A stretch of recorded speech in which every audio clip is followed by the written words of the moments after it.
Here's a quick video to help you if you're inexperienced at starting a fire in a wood stove. First, you break up some little pieces of wood at the bottom. Next, you place in a few of these fire starters.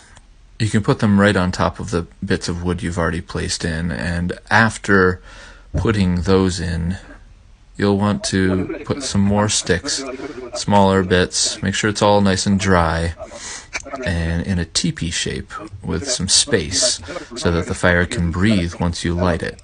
You'll want a decent amount of wood in there so that it can catch, something a little bit like this. And then you light your match, and you reach the match in and put it right on the fire starters. That should light up pretty easily, but you're not done yet. You need to put more pieces of small wood on top, but not crush down the structure you've got built there, because if you crush it down, then it smothers the fire. It's always best to put your wood into the spot where there's the most flame, and then you want to add a little bit of wind. Don't push too hard with this, but you use this tool. It's called a bellows. And if you don't want to use the bellows, there's another method that kind of turns the wood stove into what you might call a rocket stove. You put a piece of paper or something flat over the entrance for the air, and make sure there's a little space down in the bottom so that the air can flow in.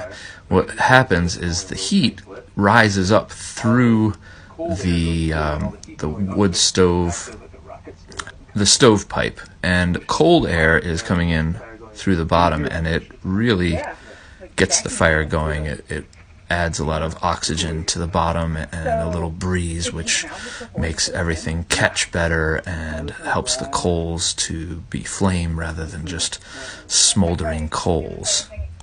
Then once the fire is very steadily going on its own, you can add some logs, bigger logs, once there's a good coal bed in the bottom, and you might want to close the door. And when you close the door, there is a vent, and you want to have the vent open so it breathes. The vent will slow down a fire, so if you're going to sleep, you might want to close the vent while you're sleeping. And I don't know, that about sums it up. You should have an easy time if you follow these directions. It does take some work. Sometimes when it's colder or the wood is wet, it takes a bit longer. But there you go. Thank you for watching. I hope you enjoyed this educational video.